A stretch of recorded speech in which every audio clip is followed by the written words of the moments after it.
Bapak, Ibu, saudara-saudari yang terkasih, kita akan bersama-sama merenungkan firman Tuhan. Mari kita bersatu dalam doa. Kami bersyukur kepadamu ya Allah, karena Engkau memberikan kami kesehatan dan kesukacitaan, sehingga kami dapat berkumpul bersama dengan anggota keluarga kami di dalam damai sejahtera-Mu. Kami mensyukuri setiap cinta yang boleh kami rasakan di tengah-tengah keluarga. Maka dari itu, kami bersama-sama menyatukan hati untuk mendengarkan sabda-Mu.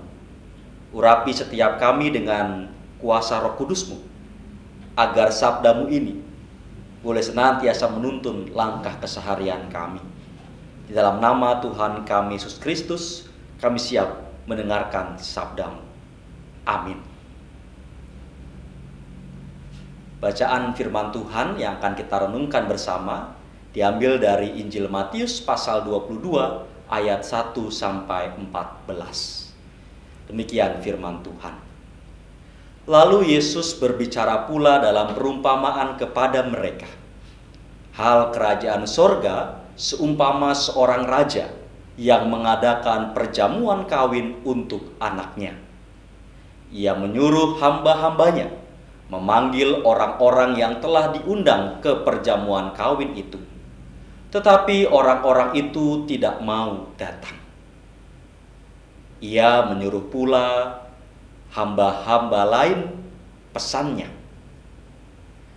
Katakanlah kepada orang-orang yang diundang itu, sesungguhnya hidangan telah kusediakan.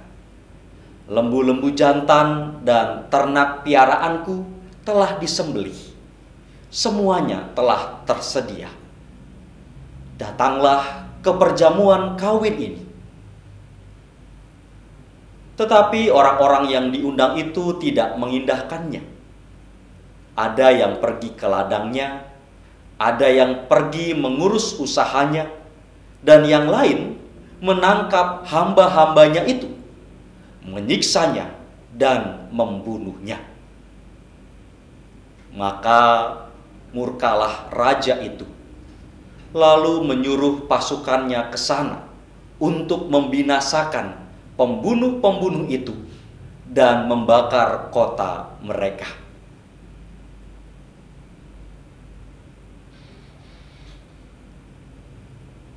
Sesudah itu ia berkata kepada hamba-hambanya, perjamuan kawin telah tersedia, tetapi orang-orang yang diundang tadi tidak layak untuk itu. Sebab itu, pergilah ke persimpangan-persimpangan jalan dan undanglah setiap orang yang kamu jumpai di sana ke perjamuan kawin itu. Maka pergilah hamba-hamba itu, dan mereka mengumpulkan semua orang yang dijumpainya di jalan-jalan, orang-orang jahat dan orang-orang baik, sehingga penuhlah ruangan perjamuan kawin itu dengan tamu. Ketika raja itu masuk untuk bertemu dengan tamu-tamu itu, ia melihat seorang yang tidak berpakaian pesta. Ia berkata kepadanya, "Hai saudara, bagaimana engkau masuk kemari dengan tidak mengenakan pakaian pesta?" Tetapi orang itu diam saja. Lalu kata raja itu kepada hamba-hambanya, "Ikatlah kaki dan tangannya, dan campakkanlah orang itu ke dalam kegelapan yang paling gelap. Di sanalah akan terdapat ratap dan kertak gigi. Sebab banyak yang dipanggil, tetapi sedikit yang dipilih." Demikianlah firman Tuhan. Berbahagialah setiap kita yang mendengarkan dan memeliharanya. Haleluya.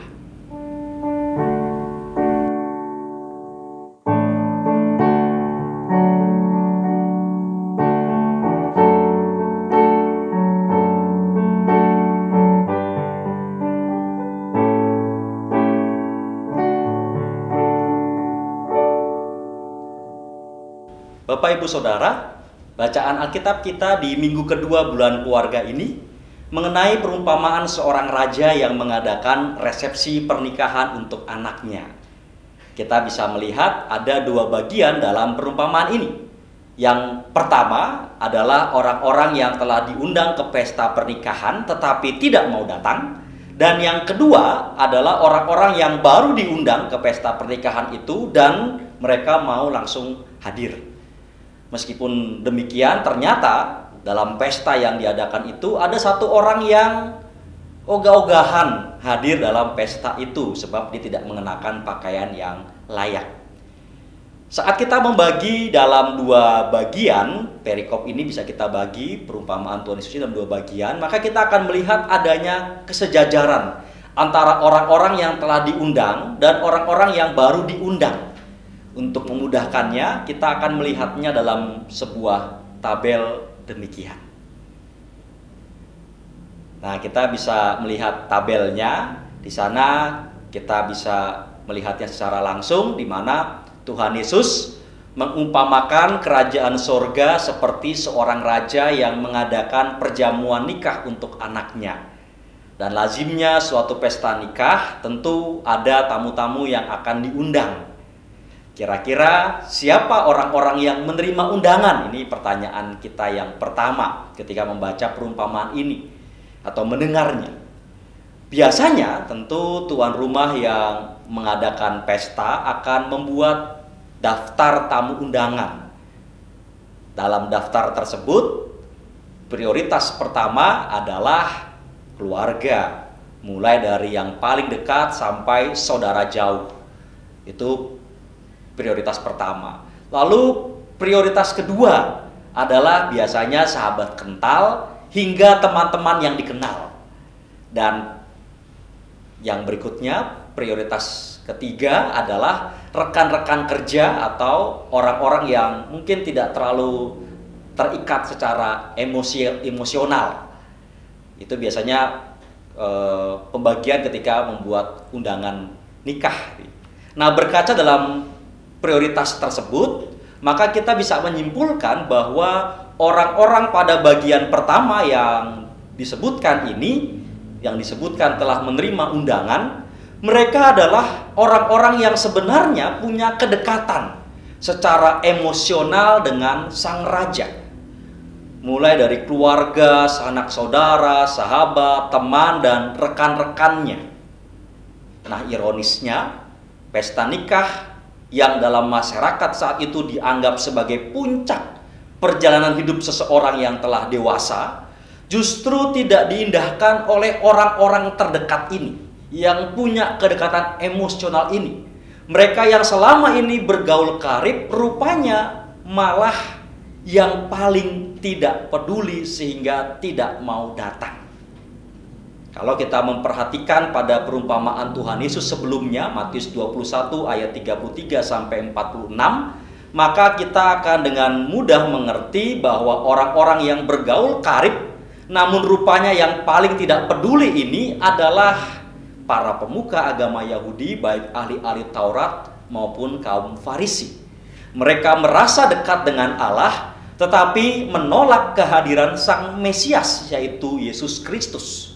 Orang-orang ini yang telah diundang, tetapi tidak mengindahkannya. Dalam tabel kita lihat, rupanya sejajar dengan seorang tamu dalam ruangan pesta yang tidak mengenakan pakaian pesta. Apa maksudnya? Atau siapa yang dimaksud ini? Bapak Ibu Saudara, sebagaimana kita ketahui bahwa Injil Matius dituliskan bagi orang-orang Yahudi Kristen, maka kita bisa mengarahkan pandangan kita pada beberapa orang dalam komunitas gereja pada waktu itu yang kurang sungguh-sungguh dalam mengimani Yesus Kristus Sang Mesias. Mereka berada di dalam komunitas gereja, tetapi belum mengalami pembaharuan hati dan pikiran. Mereka punya agenda tersembunyi demi memenuhi kepentingannya sendiri. Atau pada dasarnya mereka sama saja dengan orang-orang yang terdekat yang tidak mengindahkan undangan dari sang raja. Mereka ini adalah orang-orang yang egois, dan orang-orang macam begini juga akan berujung pada kebinasaan dan kehancuran. Selanjutnya, pada bagian yang pertama, ruangan pesta hanya dipenuhi dengan makanan yang berlimpah ruah sebab para tamu menolak untuk hadir. Tetapi pada bagian kedua kita juga bisa melihat bahwa kini ruangan pesta terisi dengan banyak orang. Mereka adalah orang-orang yang tadinya berada di persimpangan-persimpangan jalan, tetapi begitu mendengar undangan dari sang raja, mereka langsung bergegas untuk datang. Akhirnya kalau kita melihat pestanya bisa klop gitu ya. Ada tamu, ada makanan yang telah tersedia. Makanan sudah siap, begitu juga para tamu undangan siap untuk menyantapnya, dan pesta pun segera dimulai. Semua orang yang berada dalam ruangan pesta itu, baik sang raja maupun para tamu, semuanya senang gembira. Pertanyaan yang tersisa bagi kita adalah, siapakah orang-orang yang berada di persimpangan jalan yang mau bergegas memenuhi undangan pesta sang raja? Bapak Ibu Saudara, awalnya orang-orang yang berada di persimpangan jalan yang tidak termasuk dalam list atau daftar tamu undangan, di mana sang raja tidak memiliki kedekatan secara emosional dengan mereka, atau mungkin bahkan sebaliknya juga orang-orang ini tidak mengenal sang raja. Tetapi menakjubkannya, orang-orang ini yang bahkan sebelumnya tidak mengenal bersedia untuk menghadiri pesta nikah itu. Dalam konteks percakapan tentang kerajaan surga, mereka yang tertarik ini, mereka yang mau datang ini, mereka yang mendekat ini, mau ambil bagian, bisa kita lihat mereka adalah orang-orang non-Yahudi. Bahwa memang sejak awal Injil Matius menceritakan keterbukaan terhadap orang-orang non-Yahudi. Kalau kita melihat sejak awal dalam Injil Matius diceritakan bahwa ketika kelahiran Sang Mesias, ada cerita perjalanan orang-orang Majus. Mereka berjalan hendak menjumpai Tuhan Yesus. Lalu juga ada cerita di mana perwira Romawi di Kapernaum datang memohon kesembuhan untuk anaknya yang sedang sakit. Perwira ini adalah seorang Romawi. Begitupun dengan ada perempuan Kanaan, dengan segala kerendah hatian dia datang kepada Tuhan Yesus. Dan diceritakan dalam Injil Matius bahwa orang-orang non-Yahudi ini mendengarkan dengan hati, sehingga mereka kemudian tergerak untuk datang mendekat kepada Tuhan Yesus. Dan tema kita soal mendengarkan Tuhan, kita boleh melihat bahwa tidak cukup hanya mendengarkan saja. Kita perlu mendengarkan dengan hati. Mendengarkan saja itu hanya memenuhi telinga dan pikiran kita, sedangkan mendengarkan dengan hati itu memenuhi telinga kita, pikiran kita, dan juga hati kita, sehingga akhirnya menggerakkan kita untuk meresponnya. Mendengarkan dengan hati membuahkan tindakan. Itulah sebabnya perumpamaan Tuhan Yesus ditutup dengan kalimat, sebab banyak yang dipanggil, tetapi sedikit yang dipilih. Karena memang tidak banyak orang yang mau mendengarkan dengan hati. Kebanyakan orang ketika mendengarkan, pikirannya itu masih disibuki dengan dirinya sendiri. Akibatnya tidak dapat merespon dengan tepat. Atau dalam konteks hidup berkeluarga, karena kita ada di dalam bulan keluarga, saya sebagai contoh ini bisa saja mendengarkan keluh kesah istri saya, tetapi belum tentu saya kemudian melakukan sesuatu untuk menolongnya. Bisa jadi saat saya mendengarkan keluh kesahnya, pikiran saya ini justru disibuki dengan agenda-agenda terselubung, seperti misalnya memikirkan untung rugi jika menolongnya. Tidak jarang pula pikiran saya kemudian dipenuhi dengan berbagai macam hal, misalnya tugas saya kan sudah berat, seharusnya saya yang dibantu. Nah, kalau sudah begitu, alhasil saya kemudian akan gagal merespon dengan tepat cerita keluh kesah dari istri saya. Ada kisah lain yang dituturkan oleh Anthony de Mello tentang sebuah keluarga yang hendak makan di rumah makan atau di restoran. Keluarga ini duduk, lalu pelayan datang membawa catatan dan bertanya mereka mau pesan apa.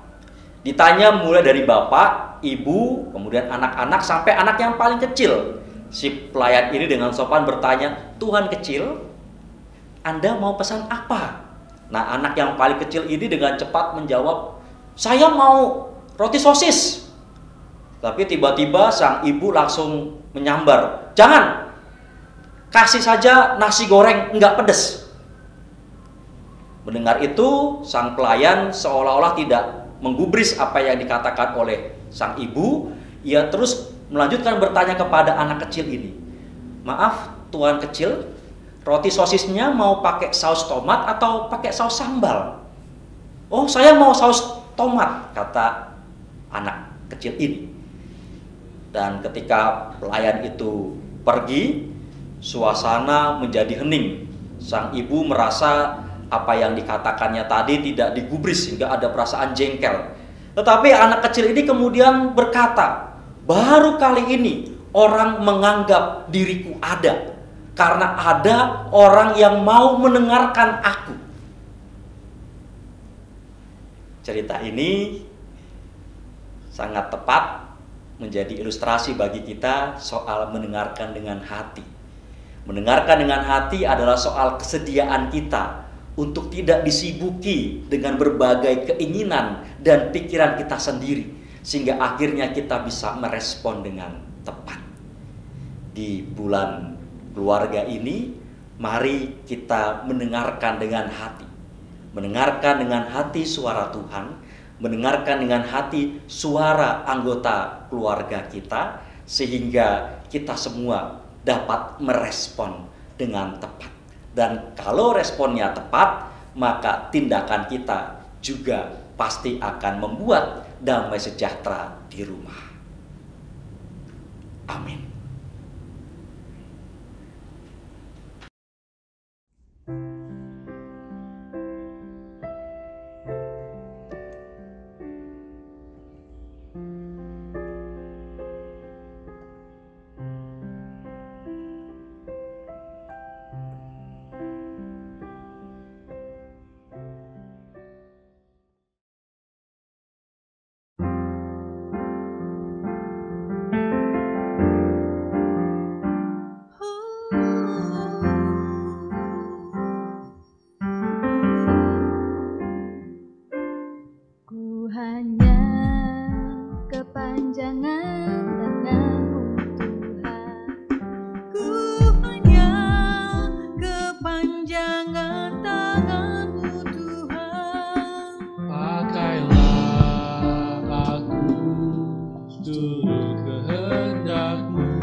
Melalui aku, ku hanya kepanjangan tangan-Mu Tuhan.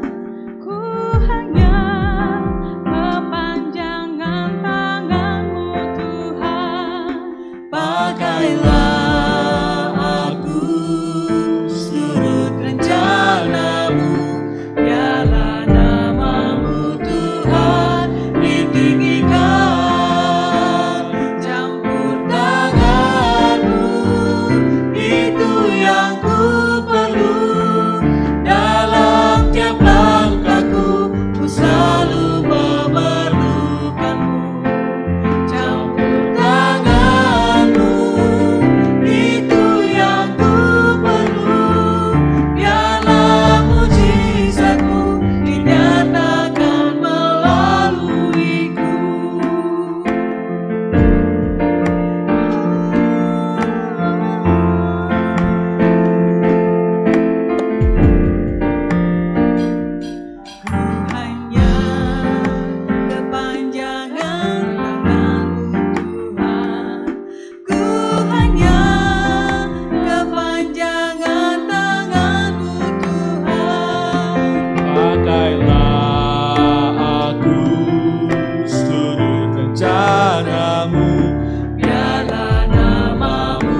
Campur tanganmu, itu yang ku perlu.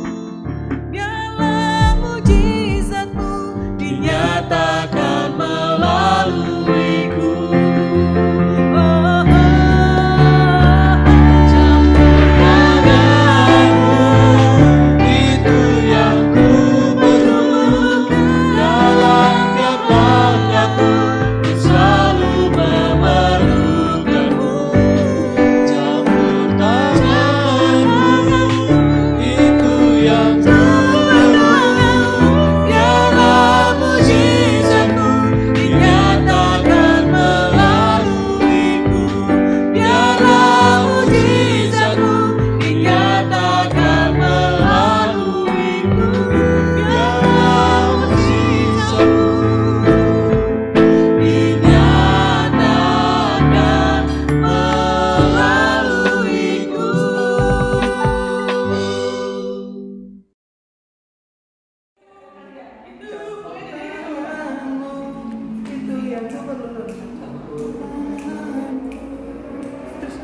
Campur tanganmu, itu yang ku perlu.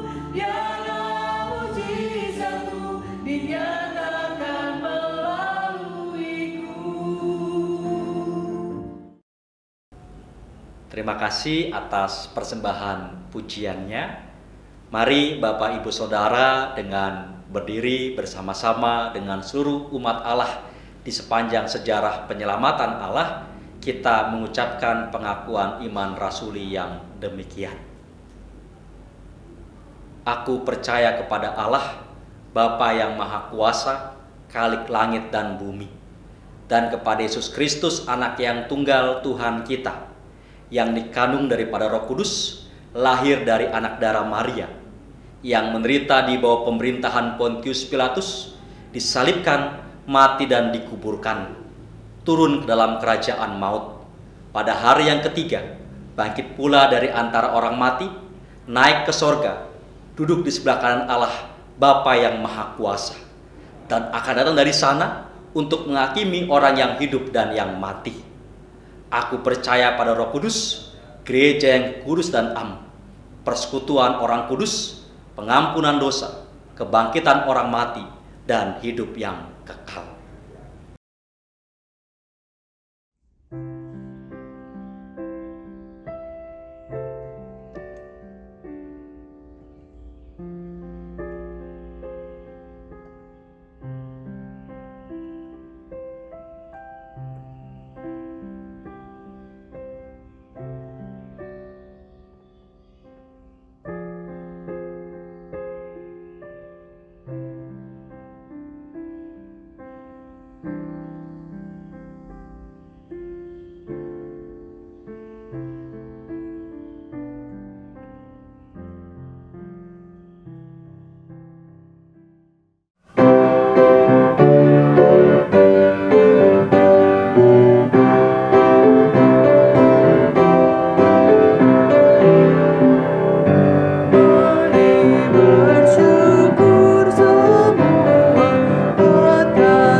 Sekarang arahkanlah hati saudara kepada Tuhan. Dengarkanlah suara Tuhan melalui firman-Nya.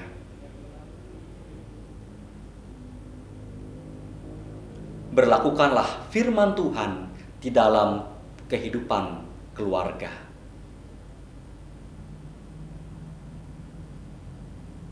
Terpujilah Tuhan. Berbahagia tiap rumah tangga.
Kini terimalah berkat dari Tuhan.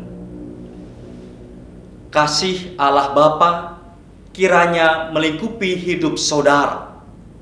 Kesetiaan Yesus Kristus menuntun langkah saudara. Dan kuasa Roh Kudus senantiasa memberi semangat bagi saudara, agar saudara mampu menghadirkan kasih setia Tuhan dalam hidup saudara sekarang dan selamanya. Amin.